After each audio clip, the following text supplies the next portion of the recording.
Assalamualaikum warahmatullahi wabarakatuh. Bismillahirrahmanirrahim.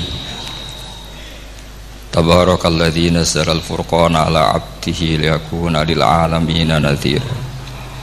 Allahumma shalli wa sallim ala sayyidina Muhammad wa ala alihi wa sahbihi wa barik wa sallim asma'in. Amma ba'du. Ingkang kula hormati Kiai Haji Abdul Hanan wa ahli baiti, sedanten kanca-kanca santri peminat ilmu tafsir dan ilmu hadis ingkang kula hormati. Berbicara tentang ilmu tafsir, ada beberapa ulama yang menghindari kata tafsir karena makna tafsir itu memaknai atau menduga apa yang dikehendaki Allah. Tentu itu sulit. Satu, bahwa faktanya kita sudah tidak bisa komunikasi dengan Allah karena tidak ada wahyu lagi. Sehingga dari kehati-hatian ini pernah suatu saat Abu Bakar ditanya, ma makna abban fi qaulihi ta'ala wa faqihatan wa abba. Beliau menjawab, saya tidak lagi pantas hidup di atas bumi, di bawah naungan langit, jika saya mengatakan naqulu fil Quran, jika saya harus berpendapat tentang Quran apa yang tidak saya ketahui. Itu kehati-hatian yang dilakukan Sayyidina Abi Bakrin As-Siddiq. Tapi teori ini berbanding paradok, berbanding ekstrim, ketika bahwa Quran itu diturunkan itu sebagai hudan, sebagai petunjuk. Kedua, sebagai bayanan, sebagai penjelas. Dan ini yang saya yakini. Kalau sebagai penjelas, Quran itu harus jelas sekali dan bisa menjelaskan. Dan Quran mensifati dirinya wal kitabil mubin, demi kitab yang memberi penjelasan. Sehingga dari sudut ini orang kafir pun mungkin memahami Qurannya. Dan menurut saya orang kafir pun bisa paham Quran. Kalau Ahok itu melintir Quran, tidak memahami Quran, paham? Senak harganya itu melintir Quran tapi tidak memahami Quran. Tapi bahwa Quran itu bisa difahami orang kafir itu ya. Logikanya gampang begini, kata Imam Syafi'i dalam kitab Ar-Risalah. Ketika Quran turun, itu pendengarnya itu udah ada yang muslim, belum ada santri Kewagian, nggak ada santri Lirboyo, udah ada santri Sarang. Pendengarnya itu non muslim. Nah ini sampai angen-angen, ketika Quran turun tuh pendengarnya muslim atau non muslim? Non muslim. Andai kan Quran itu turun tidak difahami orang kafir, maka lalu objeknya siapa, sasarannya siapa? Nah sebab itu akan aneh kalau kita yang mondok, misalnya ngaji Edkon, ngaji Alfiyah, ngaji Ulumul Quran, apa saja, kemudian Anda tidak paham Quran, padahal orang kafir saja bisa paham. Nah ini tantangan bagi kita. Sing kafir wis iso paham Quran, masa kita santri tidak paham Quran. Makanya begini, di antara awal-awal periode Makkiyah ada surat disebut Qul ya ayyuhal kafirun, katakan Muhammad ya ayyuhal kafirun, karena mukhotabnya atau lawan dialeknya Nabi adalah orang-orang apa? Kafir. Mereka paham ketika dijelaskan Quran, paham, dan sebagian mereka menjadi mukmin karena paham. Itu termasuk isi makalah yang saya utarakan di sini. Mereka tanya, ya Muhammad, siflana rabbak amin dahabin amin nuhasin amin hajarin. Karena orang kafir jahiliyah itu punya tren yang namanya Tuhan itu fisik. Mereka punya Lata, punya Uzza, punya Hubal. Sehingga kalau Tuhan-Tuhan kita ini dari batu, Muhammad, katanya Anda punya Tuhan yang berbeda. Lalu Tuhan Anda ini dari emas atau dari perak. Turunlah ayat Qul huwallahu ahad Allahus samad. Lagi-lagi mukhatabnya adalah orang kafir. Makanya ini juga akhirnya jadi ilmu madhab, ilmu tentang firqah-firqah dalam Islam, bahwa kesalahan terbesar orang Khawarij sebagaimana yang dikutip Imam Bukhari. Nanti sama cari di juz 4 atau di juz 3, pokoknya di bab Babu Qitalil Khawarij, karena Imam Bukhari punya adat diulang-ulang. Kata Ibnu Umar yang dikutip Imam Bukhari, innahum intolaku ila ayatin nazalat fil kufar faja'aluha alal mu'minin. Orang-orang Khawarij atau kalau sekarang orang-orang radikalisme itu meneliti Quran, kemudian ketika ada kriteria manusia-manusia tertentu itu dianggap itu kenanya orang Islam, korbannya orang Islam. Padahal awal mula ayat ini turun untuk orang kafir atau kritikan pada orang kafir. Ini cilaka betul. Karena logikanya seperti yang dikatakan Imam Syafi'i, ketika Quran turun ini nggak ada orang Islam, yang ada orang kafir. Sehingga mukhatabnya adalah orang kafir. Tapi ayat-ayat ini nanti dipakai Khawarij untuk mengcounter orang Islam, sehingga mereka mudah mengkafirkan kita karena pakai ayat yang dari awal Allah mengkafirkan orang kafir, sekarang ayat itu dipakai mengkafirkan orang Islam. Ini saking gebleknya orang apa? Khawarij. Makanya kata kitab Fathul Bari yang menyarai Bukhari itu, yang mendorong orang Khawarij seperti itu adalah jahluhum bisyariah. Memang mereka benar-benar bodoh, benar-benar goblok. Misalnya kita kiai atau kita ma'arif atau kita santri atau kita orang soleh, kemudian kita tidak bisa melakukan apa yang kita katakan, terus kita lah kita kena kritik, misalnya atakmurunan nasa bil birri wa tansawna anfusakum wa antum taslunal kitab. Terus kita katanya bisa ngomong tapi tidak bisa melakukan, terus dikritik dengan ayat itu mestinya tidak tepat. Karena itu asbabun nuzulnya adalah orang-orang Yahudi, karena tahu bahwa sifat Rasulullah itu ada di Taurat, mereka menyuruh keluarganya itu masuk Islam, tapi mereka sendiri tidak mau Islam. Kemudian turunlah ayat atakmurunan nasa bil birri wa tansawna anfusakum wa antum taslunal kitab afala ta'qilun. Sekarang perbandingannya begini, misalnya ada orang Islam, taruh saja Zaid itu maling, ya maling, konsisten dia malingnya sampai tua. Terus menurut anda Zaid yang muslim ini, Zaid itu muslim tapi maling, jangan bilang maling tapi muslim, dia itu ya. Kemudian Zaid bilang ke anaknya, "Cung, kowe aja dadi maling, dadi santri sing soleh, sing maling bapak tok." Ndak, ini menurut analisis usul fikih, ngomongnya Zaid itu benar apa salah? Benar kan? Nasihatnya ya benar, ngomongnya juga benar. Kamu tidak bisa ngeritik Zaid, kamu bisa ngomong tapi tidak bisa melakukan, tidak bisa. Fa innal amra bil ma'ruf wajib, wal qawla bil ma'ruf ya wajib, wal qawla bil haqqi ya wajib. Jadi itu hal yang berbeda. Misalnya fa innal amra bil ma'rufi wajibun, memerintahkan barang baik itu baik. Wa innal qawla bil haqqi ya wajib, mengatakan yang hak itu ya wajib. Berarti Zaid tetap kena khitab, kamu harus nasihati anak secara benar, kamu juga harus ngomong hukum secara benar. Lalu ketika Zaid ngomong hukum secara benar, "Cung ojo maling, maling ku dosa. Cung ojo nerusno profesi ini bapak maling, maling itu tidak benar." Dia berarti sudah melakukan dua kebenaran, yaitu ngomongnya benar, nasihatnya benar. Dia salah, perilakunya tetap maling. Tapi jangan karena dia maling lalu omongannya enggak salah juga, berarti salahnya malah tiga. Makanya ini pentingnya ngaji sama ulama, sama ahli usul fikih. Jadi tidak bisa dicampur adukkan. Zaid gagal dalam perilaku, tapi jangan gagal lagi di nasihat. Nanti kalau dia tidak nasihati, maka anaknya terus maling, alasannya niru bapaknya. Karena bapaknya kalau mau nasihati nanti disemprit sama santri-santri, "Pak, sampean ra oleh nasihati anak ra usah maling, sampean dhewe maling." Oh, tidak bisa cara usul fikih. Itu malah yudraku kulluh la yudraku napa? Kulluh, atau bahasa populernya al-maisur la yasqutu bil ma'sur. Misalnya kita sebagai kiai hanya bisa takrib, hanya bisa jurumiyah. Apa yang muda Fathul Mu'in cek abote, bulet, maknanya bulet. Kamu tidak boleh ngomong gini, "Cung, kowe sebagai muridku kudu nurut aku. Nak gurumu goblok tok takrib, kowe tok takrib wae. Gak oleh ngelangkai guru, gak sopan," gitu misalnya.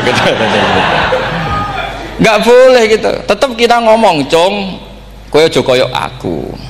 Kowe kudu alim Fathul Mu'in, alim Fathul Wahhab." Sama ndak bisa protes. Pak guru sendiri ndak bisa.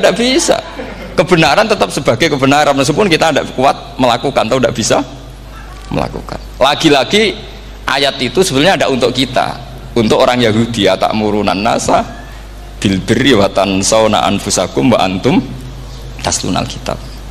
Sebab itu istidlal dengan Quran itu memang resikonya tinggi kalau tidak bagi mutabakhir, karena ya itu tadi, ini harus ada pengetahuan yang luas tentang asbabun nuzul, tentang kriteria. Nah, kalau terpaksa, saya katakan terpaksa, kalau terpaksa kita itibar itu boleh, tapi itu terpaksa. Bahwa Allah mengkritik orang yang bisa ngomong tapi tidak bisa melakukan. Tapi itu secara usul fikih itu runyam. Teori ini runyam sekali, fatal. Sampai lihat tuh di kitab Bajuri atau di kitab-kitab fikih yang lain. Ketika Shahibil Burdah atau Shahibil Bur'ah itu yang Imam Busiri itu, Muhammad bin Busiri itu. Niku salah nama tapi kadung populer. Jadi sebetulnya Imam Busiri itu Shahibil Bur'ah bukan Shahibil Burdah, tapi kadung terkenal Burdah, kita ikut-ikutan apa? Burdah. Imam Busiri itu ngeluh, saya ini orang yang banyak kesalahan. Di antara salah saya adalah saya bisa ngomong tapi tidak bisa melakukan. Yaitu saya ngomong misalnya orang supaya tahajud, saya tidak tahajud. Saya ngomong orang supaya sholat sunat, saya nggak pernah sholat sunat. Itu sarahnya itu yang menyarai itu kan Imam Bajuri itu yang sarah Burdah. Itu mengkritik begini. Kalau Anda ngendikan itu fi ma'radi dzammin nafsi, yaitu dalam konteks Anda mengkritik diri sendiri, oke. Tapi omongan Anda salah.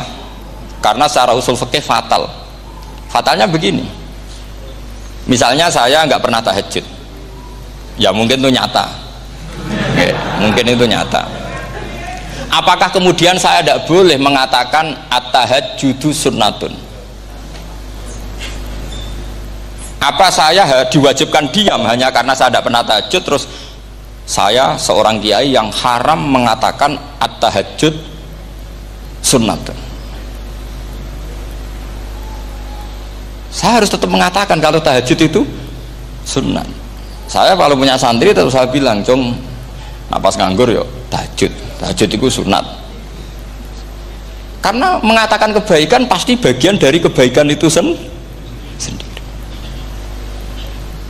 Makanya kata Imam Bajuri, "Fakaifa yakunul amru bil ma'rufi mazmuman." Bagaimana mungkin sesuatu yang jelas baik karena memerintahkan kebaikan mazmuman menjadi sesuatu yang tercela hanya karena yang mengatakan tidak melakukan. Fa innal fi'la ya amrun wal hukmu ya amrun akhar. Itu beda. Jangan karena Anda tidak minum teh karena diabetes, terus Anda kalau ada tamu tidak disuguhi teh. Karena saya sendiri tidak minum teh. Wah ya repot kalau gitu. Nah, itu lagi-lagi tadi orang Khawarij salah ketika mengartikan ayat yang harusnya objek kritiknya itu orang kafir, kemudian karena Quran lama sekali dibaca orang Islam sampai orang itu lupa kalau Quran awalnya turun diantaranya adalah membenahi akidahnya orang kafir, sehingga korbannya orang Islam. Itu mirip seperti cerita kita ya, santri-santri itu kalau punya musuh itu baca Hizib Nasor. Dulu pengarang Hizib Nasor itu musuhnya orang fasik, sehingga dihizib. Santri ora duwe musuh wong fasik, duwene kancane dhewe, akhirnya kancane yang kena hizib. Nah ini penting saya aturkan ya, sama seperti itu. Lama sekali Quran itu hanya dibaca orang Islam dan komunitasnya Muslim, sehingga seakan-akan semua kritikan Quran itu pada orang nopo Islam. Padahal jelas Quran ada kul ya ayyuhal kafirun. Jelas mukhatabnya orang kafir. Sadaqata lakum dinukum waliyadin. Nah ini penting kalau aturakan. Makanya kalau melihat itu, Quran jelas bisa difahami orang kafir. Bahkan banyak orang kafir yang menjadi Muslim karena faham maknanya apa? Faham maknanya Quran. Itu jelas sekali. Itu masyhur sekali dialeknya Nabi dengan Walid bin Mughirah, dengan Utbah, dengan banyak sekali termasuk dengan Abu Jahal, dengan Abu Lahab. Bahkan orang-orang kafir Quraisy itu menyewa namanya Musailamah Al-Kadzab. Kalau di sini umumnya baca Musailamah apa Musailimah? trennya di sini pakai fathah ya. Itu entah ya, nggak tahu saya yang masalah yang mana itu kan, karena memang kalau dalam ilmu riwayat itu sekali salah baca itu kasus betul, kayak Sa'id bin Musayyab atau Sa'id bin Musayyib itu ketika beliau sugeng itu kalau dipanggil Sa'id bin Musayyab itu marah besar, karena maknanya Sa'id al-Musayyab itu yang ditawan, makanya beliau bilang sayyabatni Irak wa anal Musayyib, orang Irak mengatakan saya ini ditawan, sebenarnya saya yang menawan mereka. Tapi al-masyhur itu dibaca Sa'id bin Musayyab, padahal dia tidak mau dipanggil Sa'id bin Musayyab, Sa'id bin Musayyab. Karena nama ini penting. Pentingnya begini, ini kata Rasulullah kalau sedang guyon, kata Nabi, mbok kamu itu sekali-kali mikir, kenapa saya ini diberi nama Allah Muhammad, katanya. Ini hadis sahih di Bukhari, ada di Kitabul Adab, banyak lah teks ini. Kenapa ya Rasulullah? Allah itu senang bingung wong kafir, kata Rasulullah. Karena Abu Jahal kalau manggil saya jadi bingung. Itu kalau orang Arab kan pasti tahu maknanya. Muhammad maknanya orang yang terpuji. Sehingga kalau Abu Lahab ngomong itu jadi paradok. Hei orang yang terpuji, kamu bohong. Kan jadi aneh. Ya Muhammad kadzabta. Hei Muhammad kamu bohong. Kalau diterjemahkan hei orang terpuji, kamu bohong. Itu akhirnya sahabat tertawa-tawa, karena cek pinter ya pangeran milih nama kamu ya Rasulullah, karena ini bingungkan musuh gitu. Makanya kalau kamu udah anak kiai itu anak kamu panggil namakan saja Agus, pasti satu pondok manggil Gus semua. Itu aman itu. Oh itu mbok yang nggak seneng tetap panggil Gus. Karena kalau untuk Gus putra kiai kan butuh di bapak kiai, kan bapak ayus kadung rakyai itu kan. Itu ada triknya, yaitu anaknya dinamain Agus. Nah, itu Rasulullah itu sudah dipilih sedemikian rupa oleh Allah, perilakunya benar, ahwalnya benar, sak namanya juga benar. Sehingga ketika Abu Jahal, Abu Lahab tahu bahwa nama Muhammad ini problem, karena ini madah itu memuji. Sehingga mereka kalau mencari Muhammad tuh bilang ainal madmum, mana orang yang tercela. Terus orang-orang Quraisy tidak paham, kamu nyari siapa? Akhirnya mereka bilang, ana atlubu Muhammad, dan saya cari Muhammad. Akhirnya bilang Muhammad lagi. Nah, itu. Nah, Quran juga main di ranah nama. Sehingga Abu Jahal itu namanya kan Abul Hakam. Orang Islam dari awal memanggil Abu Jahal. Karena kalau sampai kita manggil Abul Hakam, kita akan mengalami paradok, ya Abul Hakam, hei bapak dari semua kebijakan, kamu begini kan kacau. Makanya itu dari sini orang nggak boleh salah apa? Salah nama. Ini penting kalau aturakan, karena kadang menganalisis Quran itu satu bilisanin Arabi mubin, kata Imam Syafi'i, wa innahu latanzilu rabbil alamin nazala bihir rohul amin ala qalbika litakuna minal mudhirin bilisanin Arabi mubin. Di antara, kata Imam Syafi'i ini, di antara aturan pokok memahami Quran adalah dia malian bil arabiyah, dia sangat-sangat menguasai bahasa Arab. Itu masyhur dalam dialek Imam Syafi'i. Saman kalau ngaji takrib atau Fathul Mu'in, syarat sahnya tayamum lil musafir itu apa? Tolabul ma', mencari apa? Air. Sampai kalau di takrib dicontohkan, kalau di tempat atas nyari ke bawah, kalau ke bawah nyari ke atas. Imam Syafi'i ditanya, kaifa taqulu bi syartit tolab, bagaimana anda berpendapat bahwa tolabul ma' itu wajib untuk menjadi sahnya tayamum? Terus Imam Syafi'i faqara'a falam tajidu ma'an, kamu pergi kemudian falam tajidu ma'an, kamu tidak menemukan air. Terus Imam Syafi'i mengatakan la yuqalu liman lam yatlub lam yajid wa innama yuqalu lam ya'rif, katanya. Orang yang nggak pernah mencari itu tidak bisa dikatakan lam yajid, tidak menemukan. Kalau belum mencari namanya tidak tahu. Padahal Quran bilang kamu pergi kemudian kamu tidak menemukan air. Tidak menemukan itu berarti harus mencari dulu, baru dikatakan lam yajid, tidak menemukan. Kalau tidak pernah mencari namanya tidak tahu. Hanya gitu tok itu jadi ilmu bahwa tolabul ma' itu wajib, karena Allah mengatakan falam tajidu ma la yuqalu liman lam yatlub lam yajid wa innama yuqalu lam ya'rif. Orang dikatakan tidak menemukan berarti setelah mencari kemudian kesimpulannya tidak menemukan. Kalau belum mencari namanya apa? Tidak tahu. Nah, dari sini Imam Syafi'i istidlal wajib tolabul. Ini namanya malian bil arabiyah. Dia menguasai bahasa Arab. Begitu juga ulama-ulama sufi. Itu ada cerita Aba Yazid Al-Bustami, itu ada muridnya baca ayat wasiqal ladzina taqaw rabbahum ilal jannati zumara. Orang-orang takwa itu digiring menuju surga. Itu dia nangis. Muridnya kaget. Ini guru saya tidak benar, ini ada cerita surga tapi dia malah nangis karena ayatnya itu digiring. Terus kata Abu Yazid, mereka itu di mana saja? Masa ke surga aja butuh digiring? Ke surga itu kan nikmat, ngapain butuh digiring? Saya tidak mau, kata dia. Abu Yazid itu gak mau digiring ke surga, itu gak mau. Muridnya kan tambah kaget, memangnya mau neraka kan, gitu pikirannya itu. Ternyata beliau jawabnya sederhana, saya pas itu sudah dekat sama Allah sehingga tidak perlu digiring. Kemudian saya sudah panitia kiamat pas itu, jadi tidak perlu digiring. Nah ini nanti penting jadi satu aturan ilmu ulumul Quran. Saya di rumah itu istiqomah ngajar Qawaidul Asasiyahnya Said Muhammad yang dulu ditulis abahnya Zubdatul Itqan oleh Said Alawi. Kemudian Zubdatul Itqan itu tentu dari kitab Itqan.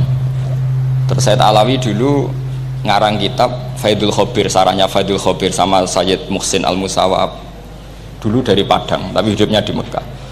Saya dulu talaki sama Mbah Mun. Itu ternyata ada ayatnya, innal muttaqina fi jannati wa nahar fi maq'adi sidqin 'inda malikim muqtadir. Sekarang sampean saya tanya, menurut Anda semua orang kena hisab enggak? Enggak, sampean jawab saja. Menurut Anda ketika di mahsyar semua orang kena hisab apa enggak? Pasti kita menjawab iya. Tapi kata Said Muhammad itu keliru. Enggak kebayang orang seperti Nabi kena hisab. Pasti yang kena hisab itu orang-orang yang enggak jelas. Nah, misalnya Nabi jelas baiknya, harusnya ya langsung nggak kena hisab. Karena tidak mungkin seorang saksi kok diaudit, tidak mungkin. Lo saksi itu di pengadilan kan nggak tersangka, nggak terdakwa, dia tidak boleh diintervensi oleh hakim. Nah, Rasulullah ketika kiamat, ketika fil mahsyar, fi faslil qada itu jelas, fa kaifa idza ji'na min kulli ummatin bisyahidi wa ji'na bika ala haula'i syahida. Rasulullah sudah dekat Allah, pas mahsyar itu ada Allah, ada Rasulullah, ada Jibril. Kemudian Nabi itu mengidentifikasi, ditanya sama Allah, bener mat ini umatmu? Ya, niki umatmu ya. Kalau yang nggak jelas ya Nabi lama jawabnya. Makanya kamu jangan jadi orang nggak jelas. Nah, itu kalau sekali nggak jelas itu Nabi lama sekali jawab. Nah, artinya begini, yang kena hisab itu meskipun kata Said Muhammad, meskipun Dhahirul Quran itu menetapkan asbata umumal hisab, tapi zahirnya Quran yang sama juga menafikan hisab. Itu karena nggak mungkin, nggak kebayang kita malaikat berani menghisab afdalul khalqi. Sama bisa bayangkan malaikat mengaudit Rasulullah SAW, ahabbal khalqi ilallah, kepen ciloko mencet ya. Wong jajar Allah kabeh dinten audit sudah indah. Fa kaifa idza ji'na min kulli ummatin bisyahidi wa ji'na bika ala haula'i syahida. Lalu mungkar nakir juga sama. Sampean bisa bayangkan mungkar nakir tanya Nabi Muhammad. Tesnya susah. Karena kalau Rasulullah terus ditanya, "Waman nabiyuka?" Wah, itu kan bisa kiamat itu.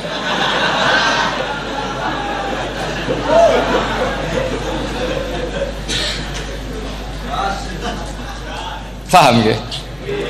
Makanya kata Said Muhammad, ini kan teman-teman tanya, biar caranya alim tafsirnya saja, sarannya satu hafal Quran, dua hafal Sahih Muslim, tiga semua orang sudah mati, tinggal kamu yang alim. Nah, itu mesti aman itu. Nah kalau sampean tanya saya, apa buktinya Gus kalau orang tertentu tidak kena hisab? Ya buktinya tadi, misalnya innalladzina qalu rabbuna Allahu tsummas taqamu tatanazzalu alaihimul malaikatu alla takhafu wala tahzanu wa abshiru.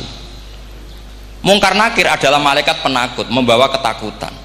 Sementara para wali ini jelas malaikat kena konstitusi. Malaikat harus mengatakan ke para wali, Allah takhofu wala tahzanu. Padahal Nabi tentu sayyidul awli.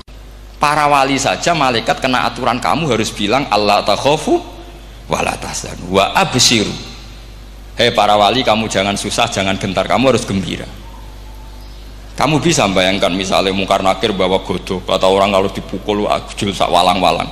Kemudian kamu bayangkan Syekh Abdul Qadir ngalami itu, Abdul Hasan Asadali ngalami itu, Abu Yazid Al-Bustami. Kalau itu ngalami gitu semua, ngapain kita jadikan mursyid? Kan sama nasibnya dengan kita. Nah, Zahirul Quran mengatakan asbatal hisabah. Tapi Zahirul Quran di ayat yang lain lam yusbit al hisabah. Makanya tadi umumul Quran juga ditaksis dengan muqayyid. Yang mutlak ditaksis dengan yang muqayyad. Yang mujmal ya sama seperti itu, aturannya seperti itu, ditafsir sama yang mufassal. Sama orang kafir yang jelas, sampean bisa bayangkan malaikat ngaudit Fir'aun. Cek kurang penggaweane. Jelas eleke kok di audit. Misalnya Abu Lahab di audit, oh malaikatnya celaka mencet. Berarti dia agak percaya sama pernyataan Tuhan, tabat yada abi lahabiu. Malaikat kok ngaudit Abu Lahab? Mungkin Gusti kula ceke. Nak menawi wonten api. Lho ki ora tau ngaji Quran tapi wong ayate tabat yada kok cek di cek. Nah, yang seperti ini masuknya kategori ulaikal ladzina satruse, mereka yang kafir bi ayati rabbihim wa liqaihi fahabitos a'maluhum fala nuqimu lahum yaumal qiyamati wasna. Jadi ada orang-orang kafir yang jelas kena aturan fala nuqimu lahum yaumal qiyamati wasna. Jelas kafirnya ya gak kena hisab, yang jelas nabinya, jelas wasinya juga gak kena hisab. Yang kena kita di tengah-tengah. Tapi ilmu itu ikut mainstream karena semua orang bilang ada hisab, ya kita ikut-ikutan bilang, ya sudah gitu saja. Tapi kalau aslinya rapati percaya. Umumnya uang gerono mati ditalkin, ya kita melok-melokan nalkin. Tapi kalau kadang ya gak kebayang. Piye nak wali-wali ditalkin. Makanya ada di dunia wali itu ada cerita Rabi'ah Adawiyah, itu termasuk keramat beliau itu. Kali Imam Sibawi kan dalam cerita wali kan ditanya marbuka, ngapunten niku man mausul napa istifham. Wah itu malaikatnya ndak pernah khataman alfiyah kan, repot. Kalau Rabi Adawiyah lebih parah lagi, itu beliau tuh nangis sekeras-kerasnya, nangis terisak-isak, dia tersiksa. Ya Allah, engkau itu zat yang paling saya kenali dan harusnya semua makhluk itu kenal engkau, tapi ini hamba engkau tanya engkau itu siapa ya? Itu kan ini orang aneh kata gitu. Karena Allah itu adharud dhahir, kata sampai Imam Sibawi silakan a'raful ma'arif. Jadi wong ora ora wis geblek tenan dari Imam Sibawi. Imam Sibawi kan atas nama dia pakar nahwu pertama mengatakan dhamir paling makrifat di antara 6 isim makrifat, paling makrifat itu dhamir. Tapi meskipun gitu a'raful ma'arif Allah. Yang paling makrifat dari sekian isim makrifat itu Allah. Artinya satu nama yang orang harus kenal semua. Makanya diantara keramat beliau ketika ditanya wong kok ora tau ngaji fikih men ngaji nahwu wae, gak tahu dia ngaji carane sesuci, carane iddah to, gak tahu ngaji nahwu. Terus dia tanya bima fa'ala rabbuka, lalu Allah memperlakukan kamu gimana? Terus kata Imam Sibawi ghafaroli, Allah mengampuni saya karena saya orang yang mengatakan Allahu a'raful ma'arif. Ini penting kalau aturakan. Jadi makanya kalau sampean tanya caranya ilmu alim gimana, ya satu tadi, kalau sampean masih banyak orang hidup, syaratnya kamu harus hafal Quran, hafal hadis, hafal sekian ribu hadis, hafal sekian ulumul Quran. Itu kalau masih banyak orang hidup. Kalau sudah kamu sendiri hidup, ya sudah, pokoknya isokulhu ya salim sendiri kan, nggak ada saingannya ini. Makanya kata Sayyid Muhammad, beliau mengatakan kita meyakini umumal hisab ya berdasar zahiril Quran, kita menafikan umumal hisab bahwa hisab hanya yahtassul liqaumin duna qaumin juga berdasar zahiril Quran. Kita percaya semua mayat ditanya mungkar nangkir ya berdasar zahiril ahadis. Kita tidak mengumumkan teks ini juga berdasar dzahiril hadis. Karena malaikat mungkar nakir juga malaikat. Berarti dia kena aturan kalau ketemu para wali Allah takhafu wala tahzanu. Paham sih kalau maksudnya? Ini penting kalau aturakan. Jadi makanya aspeknya sampean bisa memulai kalau ingin jadi orang alim tafsir bisa mulai dari yang mudah saja, yang fikih saja. Makanya kata Imam Ghazali, kenapa Mu'tazilah jadi segoblok itu? Karena dia tertipu oleh umumatul Quran, oleh teks-teks umum. Dia tidak tahu mukhasisnya. Padahal setiap ayat umum itu pasti ada mukhasis. Misalnya begini ya, kalau kamu maknanya fikih saja, contoh yang paling mudah familiar itu fikih ya. Misalnya kita ngaji Quran, wal mutallaqatu yatarabbasna bi anfusihinna salasata quru. Kalau orang dicerai itu iddahnya itu 3 kali masa nopo suci. Apakah aturan iddah seperti ini hal hadhil iddah amatun likulli mutallaqatin am li mutallaqatin makhsusah? Apa ini semua mutallaqah iddahnya pasti salasata quru apa orang tertentu? Ya ndak, asal dia mutallaqah pasti iddahnya salasata quru. Anda goblok, Anda salah besar. Kalau misalnya yang dicerai adalah orang hamil, iddahnya apa? Salasata quru apa watil hamli? Watil hamli. Kita butuh ayat lain, wa ulatul ahmali ajaluhunna ayyadna hamlahu. Sama seperti kita ngaji walladzina yatawaffawna minkum wa yadharuna azwajan yatarabbasna bi anfusina arba'ata asyhurin wa asyra. Asal wanita ditinggal mati suaminya, maka iddahnya 4 bulan 10. Apa semuanya demikian? Enggak. Misalnya orang hamil iddahnya biwatil hamil. Artinya kalau Anda tertipu umumatil Quran, berarti Anda sama dengan menghukumi orang ditolak semua iddahnya salasata quru. Sama misalnya orang sekarang dalil-dalil wa may yatawallahum minkum fa innahu minhum. Kalau berkawan orang kafir, maka dia menjadi kafir. Itu kan fatal. Semua nabi ya berkawan orang kafir karena dakwahnya memang sama orang kafir. Lo coba andai kan sampean hafal Quran itu sama teori itu tuh mungkin menyedihkan. Coba istilahnya Quran wadhkur akho'at wa ila adin akhawum huda wa ila samuda akhawum. Terus semua umatnya yang kafir disebut akhawum. Akhaw itu artinya apa? Saudara. Mereka ya berkawan sama orang kafir. Makanya butuh analisis fikih untuk maknani wa may yatawallahu minkum fa innahu. Setelah dianalisis fikih, ternyata semua nabi diistilahkan wa ila madyan akhahum syuaiba wa ila adin akhahum huda. Akhaw itu artinya apa? Saudara. Kalau sampean tanya, lalu logikanya gimana? Kata kitab-kitab kan wa in kana dasarin fajanibhu suratan. Kalau ada teman buruk jauhi, kalau teman baik temani. Kalau cara usul fikih gampang. Kancanan maling dosa, wong kok kancane maling. Tapi nak dakwai maling apik kan? Aku ora ngancani kok dakwai dandani, selesai kan? Ngancani maling elek, nak dakwai maling apik. Demenan rondo elek, nak didik apik kan, itu seperti itu.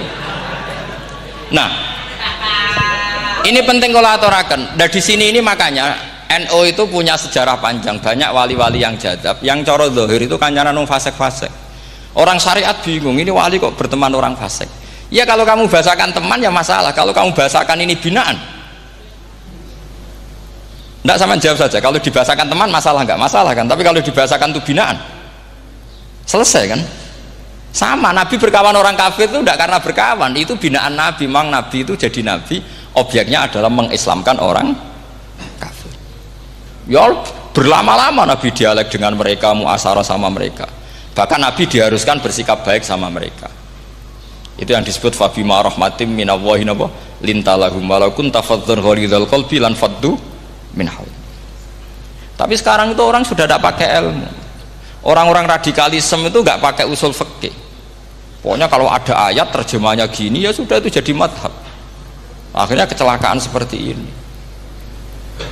Pokoknya kalau ada ayat faqtulul musyrikina haitsu wajadtumuhum wa khudhuhum wahsuruhum wa'udu lahum kulla marsad. Sudah hafalnya ayat itu saja. Dia tidak mau ngapalkan misalnya qatilul ladzina yuqatilunakum. Ada ayat lagi wa akhrijuhum yamin haitsu akhrajukum. Sehingga ulama kita membagi kafir itu ada harbi, kita musuhi, ada zimmi, ada muahad, ada musta'man. Itu ulama karena tahu tidak semua orang kafir itu harbi, tidak semuanya zimmi, tidak semuanya muahad, tidak semuanya musta'man. Kalau harbi oke, kita perang, kalau zimmi ya kita bina, kalau muahad ya sesuai perjanjian kita, kompensasinya apa, MOU-nya kayak apa. Tapi apalnya mereka ayat satu tema. Nah celakanya kita yang ngaji di pondok-pondok yang katanya spesialis ingin alim tafsir, apalnya ya satu ayat juga. Wah itu kan satu ayat versus satu ayat, itu ngeri. Makanya kalau sama tanya saya, ini katanya di acara ini sama tanya gimana caranya jadi ahli tafsir, ya saya jawab gampang. Itu hafal Quran, hafal hadis, terus hafal ulumul Quran. Ya misalnya Nadoman ya Faidul Khobir lah, kalau kitab Nasar ya minimal itu setengah lanya itkon lah, kalau nggak lanya amat ya agak lanya. Karena kitab tafsir itu gampang, teorinya itu mudah sekali. Misalnya al-ibratu bi umumil lafzi la bi khususis sabab, itu sama dengan kayak kaidah fikih. Karena kalau kaidah fikih itu saya itu pernah dibisui kiai itu, ini kisah nyata itu, dibisui kiai itu pas basul masail. Dulu saya itu masih sering mau basul masail, ini mun pensiun mun boten niku mun. Dulu saya dengan Gus Zofur putrane Mbah Mun itu sering makili Pondok Anwar basul masail fikih. Tapi tidak tahu ceritanya Gus Zofur jadi dokter tafsir, saya juga kok tahu-tahu menekuni tafsir. Lama-lama orang itu lupa status saya yang fakih ya. Makanya saya itu ya kadang eman gitu, karena ini status penting juga. Tapi status fikih itu kadang memang menyesatkan. Karena begini, itu dulu pernah ada basul masail itu begini. Ini kisah nyata ini. Ada desainer baju putri untuk putri, anak putri. Kemudian desainer itu menciptakan satu celana pendek misalnya, atau celana seperempat. Dengan desain ini pasti kalau dipakai itu auratnya itu kelihatan. Bagaimana hukumnya desainer ini? Apa termasuk mimman sarro'a as-sayyi'ata? Karena terjadi kasfil aurat. Apa enggak? Rata-rata kalau kiai yang khusuk-khusuk, yang sepuh-sepuh, desainer itu dosa. Gara-gara tren pakaian ini wong wedok buka aurat. Tapi kiai-kiai alim yang muda-muda, entah saking belingnya, entah saking pinternya, tidak tahu. Bilang begini, Pak Yai, yang didesain apa? Ya celana itu. Lalu celana itu fungsinya nutupi apa buka aurat? Ya nutupi. Lu kan lumayan urun nutupi. Kalau haram ya dicopot. Lu kan malah parah itu. Bingung kayaknya. Sampai bilang gini kan. Wah semanis. Itu kan makanya ini guyon ilmiah. Repotnya ngadepi orang alim muda itu kan mbok gedhingi ku ilmiah, mbok senengi fase.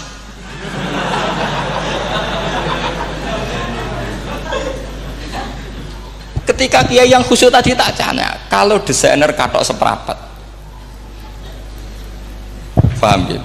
Kau coba yang celana dalam terlalu vulgar itu, paham gitu? Ndak rok sajalah, rok mini misalnya, rok selutut. Sampean jangan ngeres ya, yang rok selutut misalnya. Rok selutut itu desainernya kena hukum haram ndak? Sampean jawab saja. Oh haram dari kiai sepuh, karena dengan desain itu misalnya lututnya kelihatan. Tapi pertanyaannya kiai muda saya masih ingat betul, saya tanya. Lalu fungsi pakaian itu apa Pak Yai? Fungsi itu kan tetap nutupi sebagian aurat. Kalau Anda haramkan, barang haram itu harus dihilangkan. Nah, itu. Sampai kiai itu setelah acara itu manggil saya. Gus, kalau ngakoni jenengan alim tapi ku podo repoti. Podo repoti ku nak dalam itu kan terus itu ada perumusan di redaksi keputusan yang dijual itu, yang masail fikihnya kan terus diputuskan, dibukukan. Kalau redaksinya halal Gus, nanti orang pakai rok semua. Dan saya balik bantah, kalau redaksinya haram orang nggak pakai rok. Akhirnya itu apa? Kebijakannya lucu. Buak we Gus, pertanyaan itu buak sak jawabannya oke. Jadi kita debat tidak jadi. Ini cerita ilmiah. Makanya sama tidak wajib manut saya ini terlalu ilmiah, jadi tidak baik untuk kehidupan kesalian, kurang baik. Jadi ini, tapi ini ilmu, tetap kaidahnya fikih ma la yudraku kullu la yutraku kullu. Jangan kalau tidak bisa nutupi aurat semua, lalu jangan sama sekali. Lho nggih kan kaidahnya kan gitu, ma la yutraku kullu la yutraku kullu. Misalnya Anda punya tetangga nggak mau pakai jilbab, nggak mau pakai pakaian muslimah, kamu tidak boleh bilang munisan rakmambinan, tidak bisa. Ma la yutraku kullu napa ma la yutraku kullu nu la yutraku napa kullu. Makanya ini kita harus hati-hati. Nah bayangkan sekarang orang neliti Quran itu yutraku kullu. Mestinya kalau Anda meneliti radikalisme, ayat yang terkait radikalisme diteliti semua. Ternyata di surat Taubat yang disebut suratus Saff, yang bahkan haram baca bismillah, itu ada ayat wa in ahadum minal musyrikin nastajaroka fa'ajirhu hatta yasma'a kalam Allah summa ablighu ma'mana. Muhammad, kalau ada orang kafir mau belajar Quran sama kamu, ya harus kamu pelajari hatta yasma'a kalam Allah. Setelah mereka mau belajar, ya ablighu ma'mana summa ablighu ma'mana, kamu harus menjamin keamanan dia. Itu di surat Taubat, termasuk akhiru suratin nazalat, gak mungkin terjadi mansuh. Tapi orang-orang ekstremis selalu pakai faqatulul musyrikin haitsu, apalan itu terus. Yang orang liberal yang menaparin la ikraha fiddin, ya sudah seperti itu. Sing orang-orang ora tegas, ora tau nahi mungkar, ya ma arsalnaka ila rahmatal lil alamin, ngono terus. Yang kelompok tukang nahi mungkar, ya ayatnya amen nahi. Saya tuh heran, kenapa mereka punya masalah dengan hafalan kayaknya. Kenapa sih hafalannya kok pedot itu? Kita yang hafal semua bingung jadi. Jadi akhirnya kita yang pinter anut sing goblok. Karena saya tuh pernah loh debat sama orang salaf, debat gitu. Setelah saya mengutarakan sekian hadis, ada tuh Pak hadis itu, waduh. Harusnya kamu ngaji saya, ada debat tuh yang level. Kalau nggak level tuh nggak boleh kata gitu. Itu kan ngeri. Makanya ini penting ya, kalau sampean tanya ingin jadi alim tafsir, ya harus hafal Quran semua.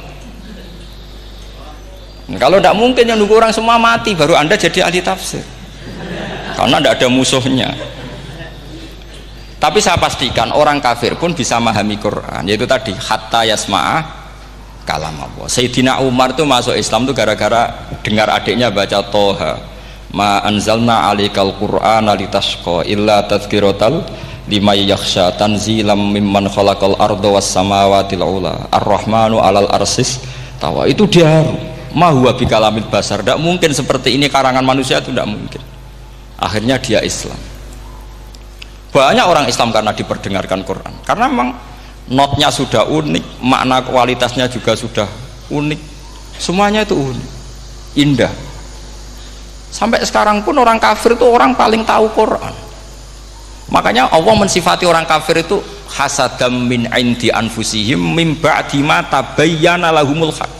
Sekarang sama saya tanya, orang sing tabayyana lahumul haq itu orang faham apa orang tidak faham? Mereka orang kafir itu mengingkari Quran, padahal mim ba'di ma tabayyana lahumul haq, setelah kebenaran nyata bagi mereka. Nyata bagi mereka artinya orang kafir faham atau tidak faham? Faham. Cuma mereka punya penyakit hasadam min intian. Mereka juga kalau ada ayat tentang ahkam yang memberatkan, mereka bilang i'ti bi Qur'anin ghairi hada au baddilah. Muhammad harusnya jangan tema itu yang diangkat, buat cari Quran yang lain yang enggak tema itu. Mereka sampai memilih tema itu karena paham apa karena tidak paham? Karena paham. Makanya di makalah saya pastikan ngaji tafsir itu gampang, karena orang kafir pun bisa. Kalau kasus Ahok itu bukan paham itu melintir, beda. Paham sama melintir itu beda. Itu diterjemah kemenang tuh jangan mengangkat kawan orang Islam, bukan ngangkat pemimpin.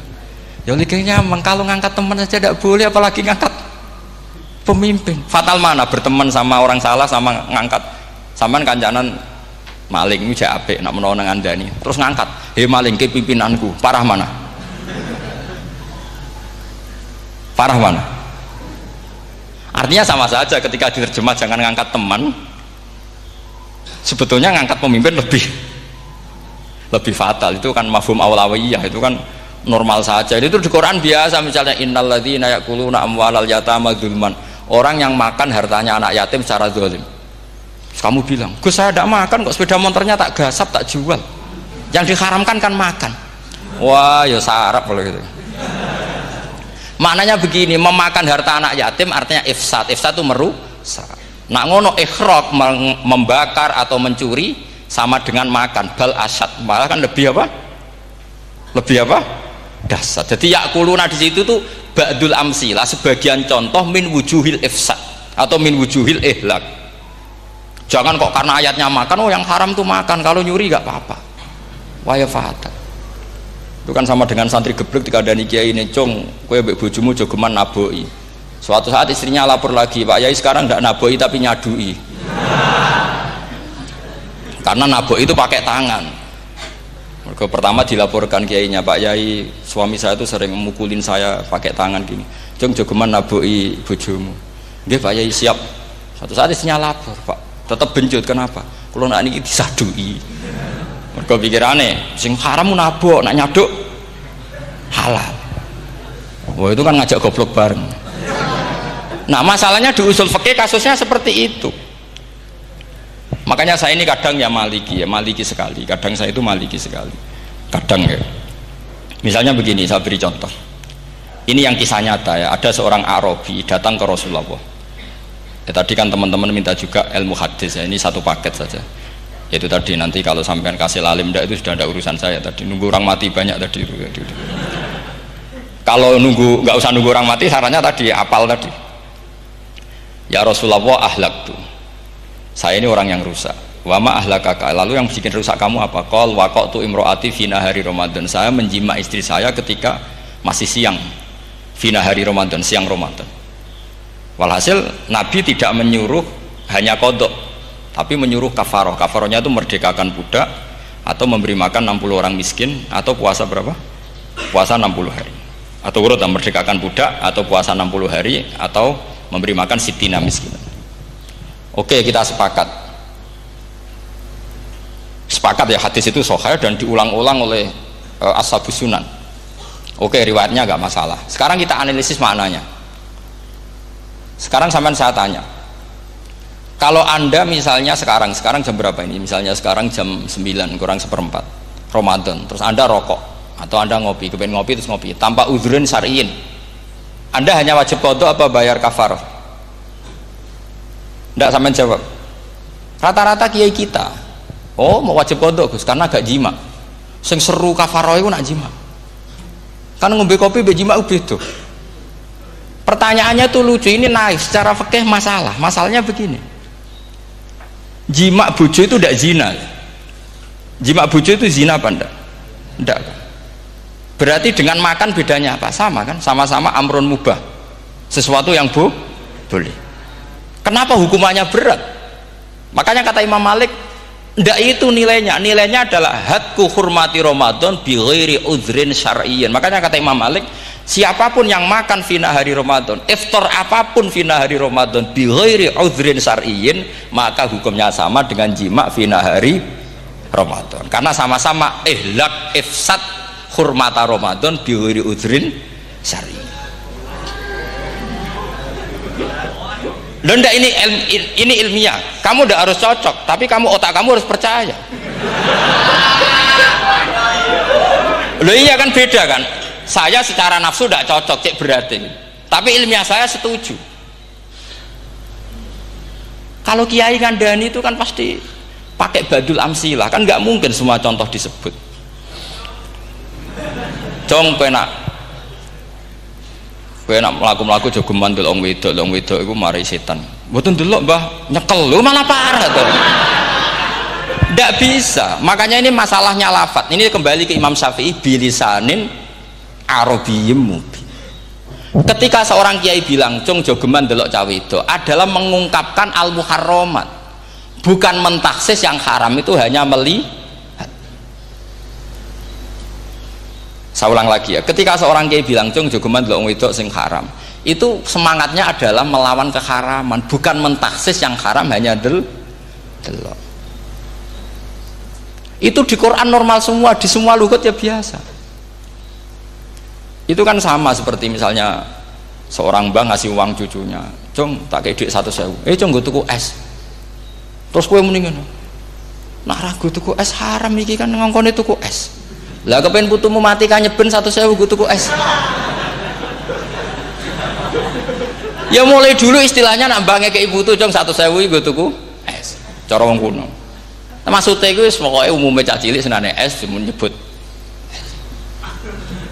Ya sudah seperti itu. Sama seperti Quran menghentikan begini. Ini memang salate yang fikih dulu, yang pokok-pokok. Di antara yang enggak boleh dikawin adalah wa antasma'u bainal ukhtaini illa ma qad salaf. Kamu tidak boleh menikahi Sri dan Zainab, kakak beradik. Sudah sepakat nggih? Fi nikahin wahid enggak boleh al jam'u bainal ukhtain. Jadi mbaknya kamu kawin, adiknya kamu kawin fi nikahin wahid. Tapi nak ngeduni boleh, berarti kan dengan waktu yang berbeda. Quran hanya menyebut itu. Kemudian Rasulullah zaman Sugeng itu hanya nambahi wala binal mar'ati wa ammatiha wala binal mar'ati wa kholatiha, juga gak boleh menikahi ponaan plus buliknya, baik bulik dari bapak yaitu ammah maupun bulik dari ibu disebut apa? Kholah. Kemudian ulama fikih merasa ada yang kurang, ditambahi lagi dua perempuan yang andekan yang satu itu lelaki kok haram nikah, berarti haram jam'u fi nikahin wahid. Misalnya cucu rabibahnya boleh enggak? Enggak boleh kan? Berarti kalau sampai ngumpulkan cucu dan mbahnya fi nikahin wahid juga enggak boleh. Tapi orang yang waras itu tidak akan nyalahkan Quran ketika tidak lengkap. Wa antasma'u bainal ukhtain ila ma qad sal, ini tidak lengkap. Yang haram kan tidak hanya jam'u bainal ukhtain, termasuk ngumpulkan cucu dan mbahnya. Karena Quran enggak mau dengan logika tidak waras, itu tidak mau. Taruh saja orang itu rata-rata mbahnya kan umur 70 tahun, cucunya umur 17 tahun. Kebayang nggak kamu nikahi sehingga adik kan boleh bareng, mesti kamu milih bareng. Makanya Quran hanya bakas wa antasma'u final ukhtain, karena yang mungkin masih menggugah selera itu dua. Tapi kalau cucu sama mbahnya itu, kalau ada yang masih selera kan ya sarap tuh. Tapi fikih sebagai kaidah tetap menerangkan termasuk yang haram jam'u adalah bainal mar'ati wajad dadiha. Paham juga maksudnya? Artinya ketika menyebut itu tidak jaminan merangkum semua hukum, tapi ba'dul amsilah. Fa'innal akila yaktafiya bi isyaratil ba'di, karena orang kalau punya akal diisyaroi sebagian sudah paham. Ini penting kalau aturakan. Jadi ini penting. Nah bayangkan sekarang banyak gerakan-gerakan ahli Quran katanya, tapi nggak memahami ilmu usul fikih. Quran ra ono ya wis. Nang Quran ra ono cerita harame asu, nak ngono asu ya halal. Ora ono Qurane. Sing ra ono iku tekem ora Qurane, kok aneh-aneh.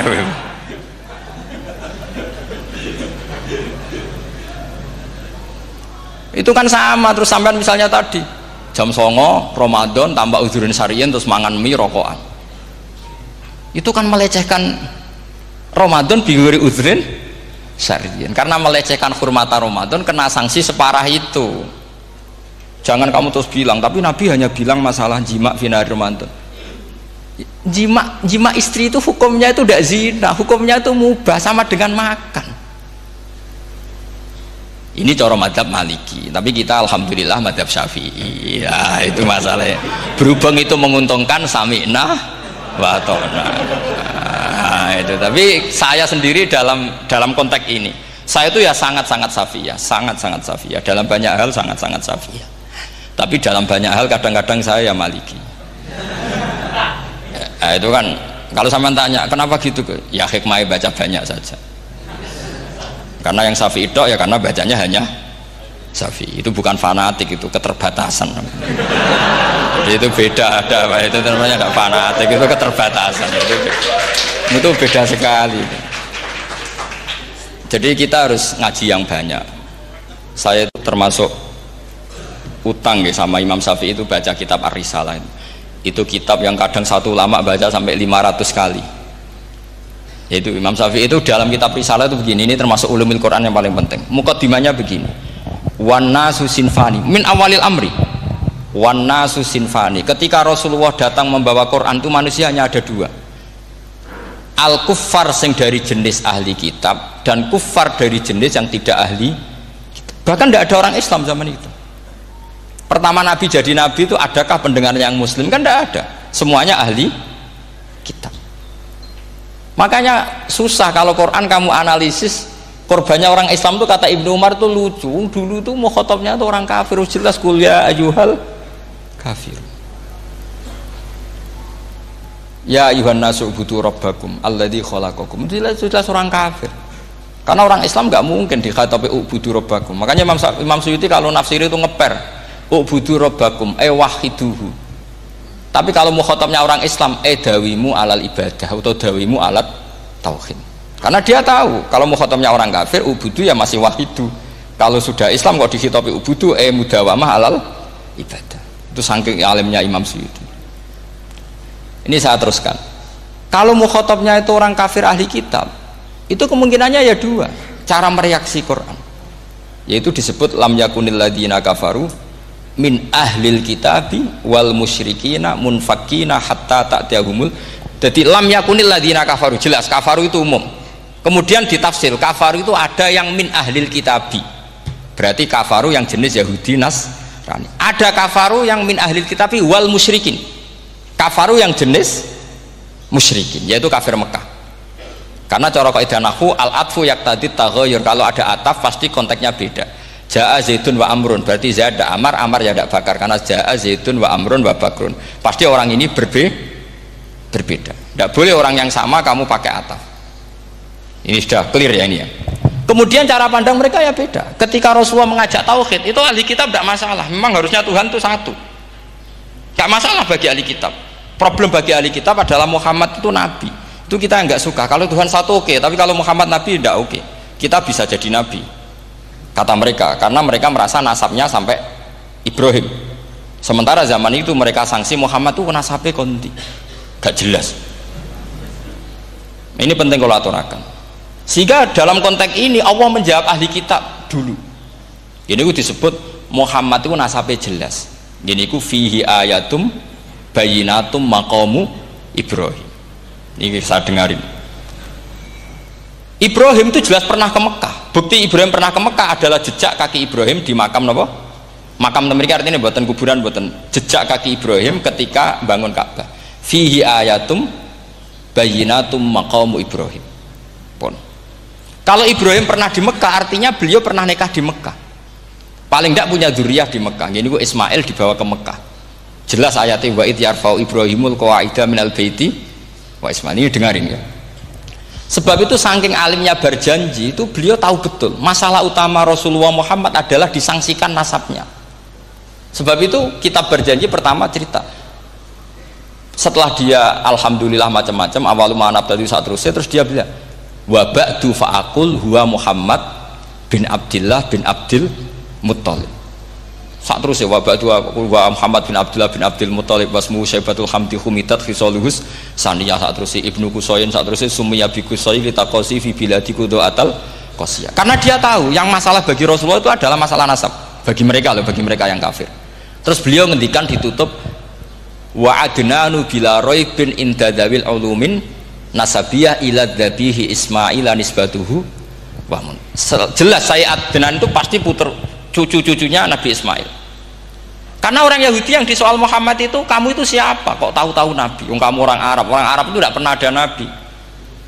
Yang Nabi itu normalnya orang Israel, yaitu turunan Yahudi, karena Yahuda bin Yakub bin Ishak bin Ibrahim. Akhirnya Allah membuktikan fihi ayatum bayinatum maqami. Bukti kalau Ibrahim pernah di Mekah adalah jejak kakinya di Mekah, itu dekat Ka'bah. Ini jawaban Allah yang tentang ahli kitab, karena sudah jelimet. Ada ilmu ansab, ada ilmu nasab, ada polemik kitab samawi. Kalau kafir Mekah ini goblok-goblok. Ketika Rasulullah pakai teori tauhid, orang kafir Mekah itu saking gobloknya bilang gini, Muhammad, kita ini urusannya banyak, utang kita banyak, kasus saya banyak. Kok Tuhannya satu itu tidak cukup? Yaitu mereka mengatakan aja'alal alihata ilahau wahida inna hadza la syai'un ujab. Bagaimana Tuhan hanya satu? Urusan kita banyak, masalah kita banyak. Tuhan nggak boleh satu, harus banyak. Sejumlah urusan kita. Ada Tuhan BPKB, Tuhan macam-macam lah. Ada Tuhan kredit, Tuhan kas, macam-macam lah kan. sesuai sebanyak urusan kita. Mereka tanya aja alal alihata ilahu wahida, masa Tuhan satu, inna hadza la syai'un ujab, ini aneh. Tapi Rasulullah dengan sabarnya, kalau yang seperti ini Allah menjelaskannya beda dengan yang pertama, karena tadi orang kafir itu bisa min ahlil kitab, bisa wal musyrikin. Lam yakunil ladzina kafaru min ahlil kitab, ada yang wal musyrikin. Semuanya ini tidak pernah munfakina hatta ta'tiyahumul bayyinah. Mereka tidak pernah tercerabut dari pikiran mereka, dari mainstream mereka, sampai ada bayyinah. Bayyinah itu kejelasan kebenaran atau benar yang begitu jelas. Itu siapa? Rasulun minallah yatslu suhufam mutahhar. Akhirnya Nabi sabar. Saking sabarnya Nabi itu ngomong gini, ya di khalayak umum, mukhatamnya ya kafir semua. Hei saudara-saudara kami suku Quraisy, kita ini sebangsa. Nabi tanya, Muhammad, ajaran kami itu benar karena kamu itu orang yang kita percaya, tapi kali ini anda aneh karena ngajak satu Tuhan. Itu tidak mungkin, urusan kita banyak, satu Tuhan juga mungkin, Tuhan harus banyak. Kita punya 3 aja kurang banyak kan, banyak punya Lata, Uzza, Hubal ya.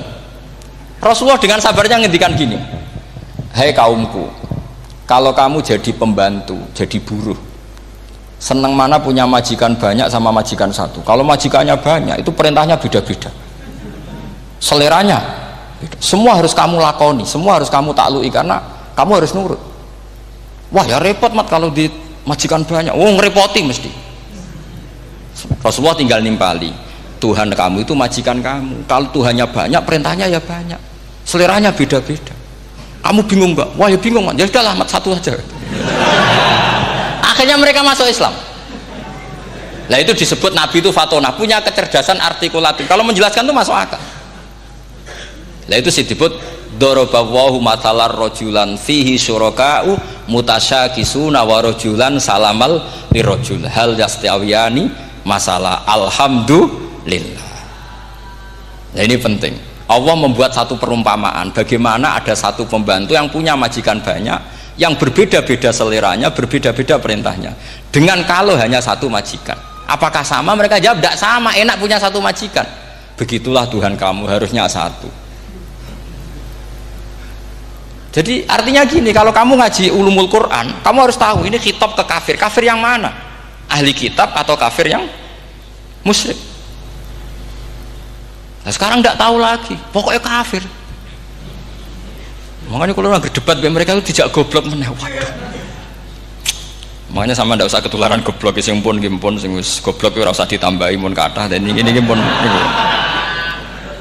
Ya karena kita ngaji jelas Qur'annya kan lam yakunil ladzina kafaru, itu masih ada min lil bayaniyah atau min li bayanil jinsi. Kafaru itu sapa? Siji min ahlil kitab, 2 kafaru sing wal musyrikin. Dua-duanya tidak pernah munfakina hatta ta'tiyahumul bayinah. Mereka tidak akan tercerabut dari pikirannya sehingga ada bayinah. Bayinah itu siapa? Rasulun minallah yatslu sufam. Nah, ketika Nabi menjelaskan asal usul nasabnya bahwa Sayyid Adnan itu ila Ismail, Ismail jelas putra Nabi Ibrahim, mereka terus baru iman karena ada fihi ayatum bayinatum maqamun apa Ibrahim. Ya jadi saya kira demikian. Nanti kan akhirnya jam itu teman.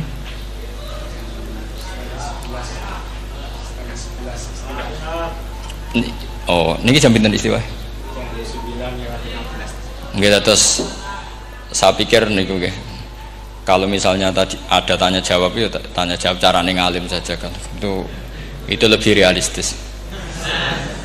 Karena kalau sampean iskal, misalnya saya iskal dengan ini kan malah bingung kan. Kalau kamu terkenal pinter, iskal kita goblok ya. Nah wis pinter kok iskal gitu. Jadi saya niru ilmunya Abu Nawas. Abu Nawas sudah bisa pidato. Nggak bisa pidato, suatu saat dipaksa pidato sama khalifah itu. Hei para hadirin, kamu pinter apa goblok? Lah mereka pinter, mau ngandani wong pinter, terus pinter kok ngandani gitu. Akhirnya hadirin itu kan karena seneng sama Abu Nawas itu seneng. Ya sudah Abu Nawas, kalau gitu kita goblok. Aku mau ngambil wong goblok. Akhirnya terus wassalamualaikum warahmatullahi wabarakatuh. Jadi itu Abu Nawas juga bisa pidato, tapi dia tahu saja caranya menyelesaikan masalah. Jadi itu Abu Nawas. Jadi ya orangnya kacau tapi cerdas itu, makanya jadi guyonan. Sebenarnya Abu Nawas itu figur yang nyata, tapi tidak senaif yang diceritakan orang-orang di anekdot itu. Ya, beliau itu orang soleh ketika era Harun ar-Rasyid. Tapi ya tadi karena banyak cerita yang macam-macam. Ya, Abu Nawas itu, makanya ini cerita anekdot. Jadi riwayatnya agak jelas tapi lucunya jelas. Gitu. Jadi itu. Dia itu mangkel punya tetangga profesor ahli astronomi. Adiknya itu mau iso omong tok. Abu Nawas mau pinter molak-malik omong kan masyhur itu dia cerita. Hari Senin tanggal sekian lihat Abu Nawas di alun-alun mau terbang. Orang lihat semua itu Abu Nawas itu ya sudah di podium ya hanya gitu-gitu. Kok nggak mau terbang-terbang? Ya mau itu ya tidak. Wassalamualaikum warahmatullahi wabarakatuh. Yang bilang Abu Nawas terbang siapa? Abu Nawas mau terbang. Yang namanya mau itu ya tidak.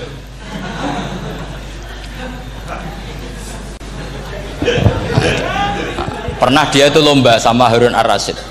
Siapa paling banyak pengunjung rumahnya di alun-alun. Harun Rasyid bikin khemah, dia bikin khemah. Tentu cerita ini bohong, yakini ini bohong, makanya bohong tenang. Makanya ini anekdot, hanya guyonan. Harun Rasyid karena dia raja itu ada apel, ada makanan macam-macam. Ya tentu pengunjungnya banyak. Batas akhir itu penilaian jam 12 malam. Abu Nawas tenang, satu pun nggak ada pengunjung, nggak ada makanan, nggak ada apa. Pas jam 12 rumahnya dia, kemahnya dibakar. Orang ke dia semua.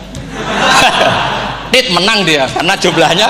Bahkan Harun Rasyid itu datang ke kemahnya dia karena lombanya kan pengumpulan massa terbanyak tit jam 12.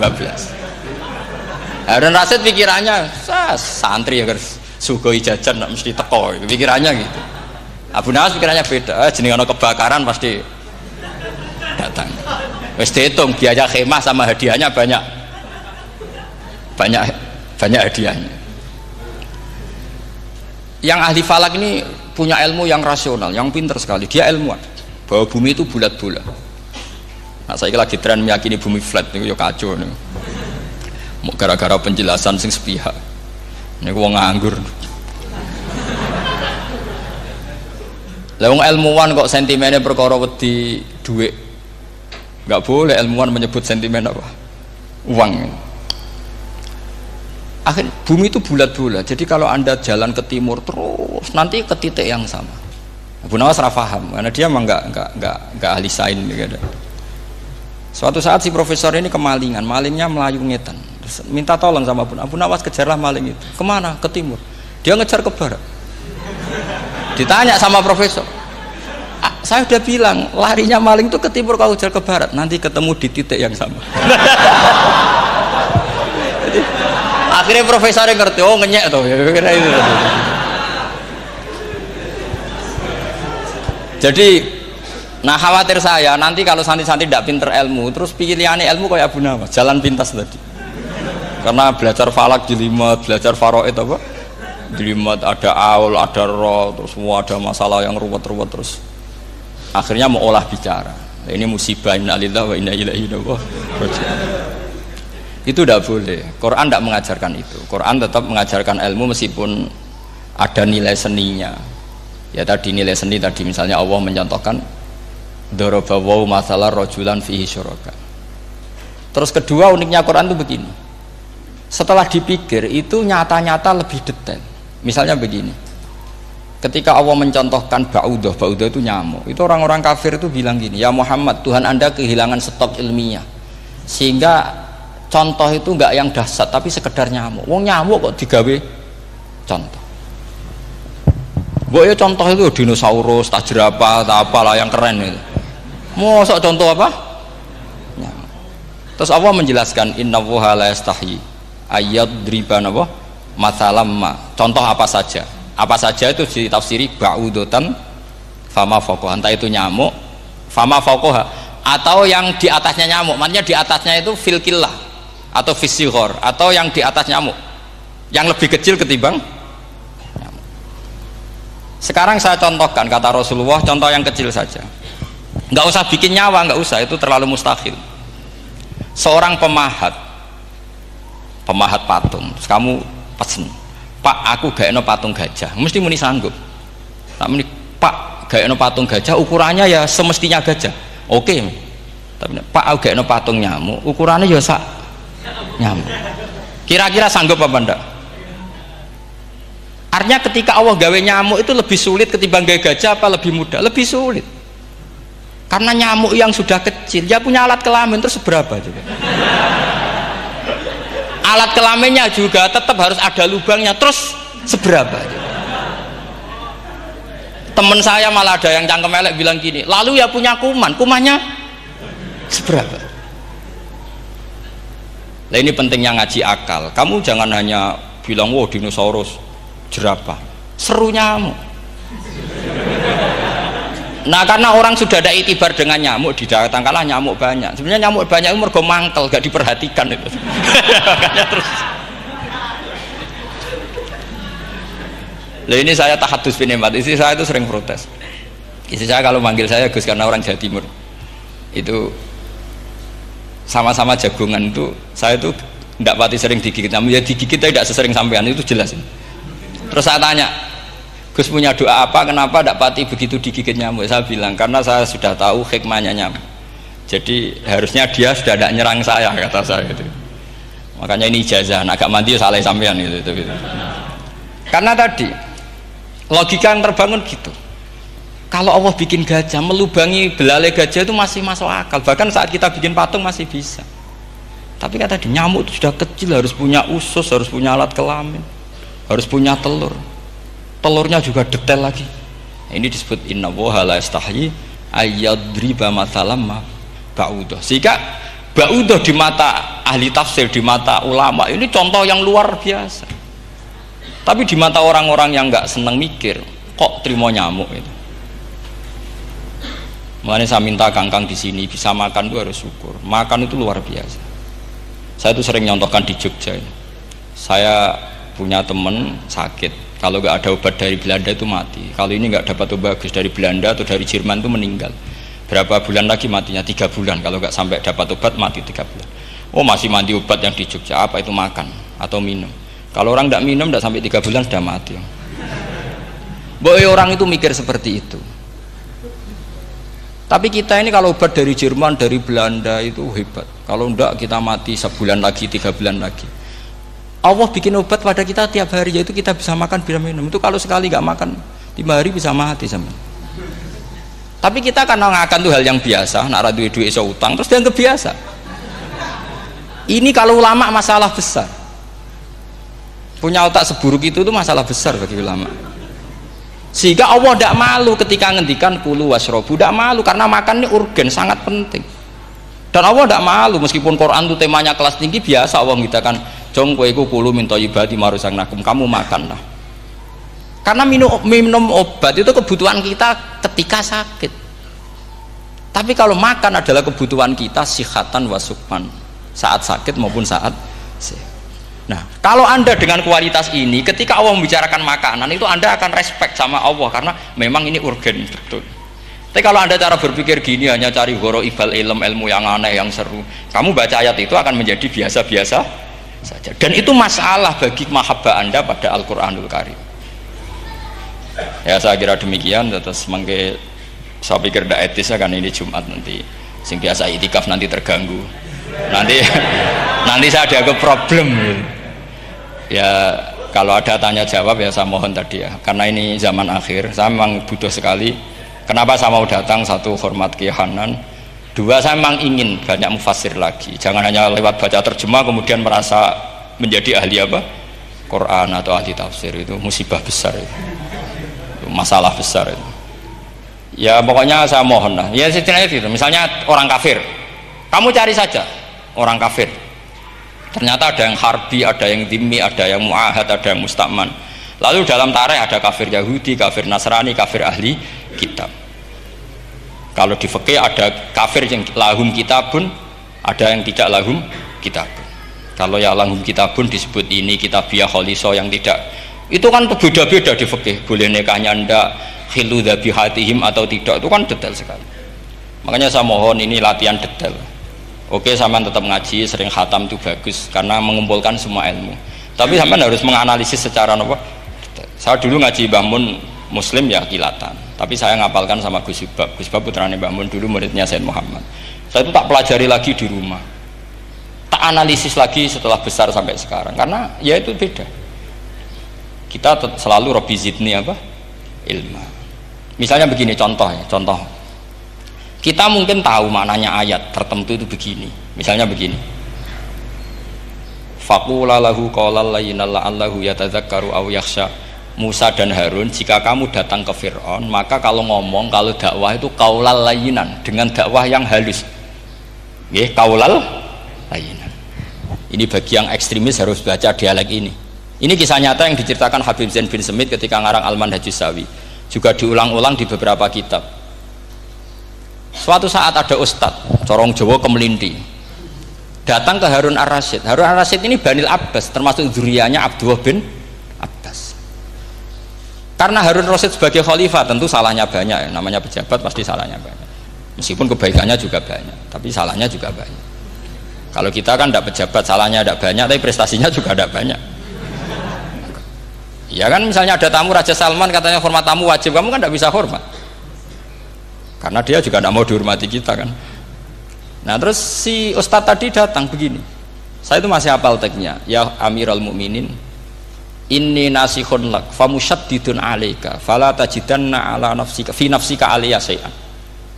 Saya ini mau nasihati Anda, tapi saya maaf sekali karena nasihat saya ini kasar sekali. Musyaddid itu kasar, keras.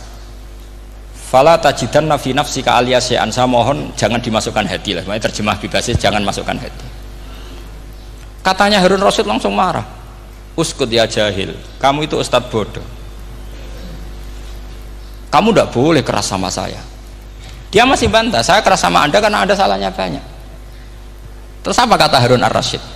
Inna wa ta'ala qad arsala man huwa khairum minka ila man huwa syarrum minni wa ma'adzalika qala ta'ala faqula lahu qaulal layyinan. Allah mengutus orang yang jelas lebih baik ketimbang kamu, yaitu Musa dan Harun. Musa dengan ustadz ini baik mana? Tidak, sama jawab saja. Baik Nabi Musa kan? Ilaman huwa syarrun minni. Fir'aun dengan Harun Ar-Rasyid buruk mana? Buruk Fir'aun. Itu saja masih dengan etika faqula lahu qaulal layyinan. Musa dan Harun kamu harus sopan. Tidak wae Fir'aun wajib sopan, tidak wae aku ora sopan. Nah ini sudah iktibar dari terjemah netral atau terjemah yang datar, bahwa Allah ngutus Musa dan Harun ke Fir'aun, dan Musa dan Harun diharuskan qaulal layyinan. Tapi menjadi energi mafhum yang luar biasa. Nak dakwai Fir'aun wae qaulan layyinan, apa maneh dakwai podo-podo mukmin.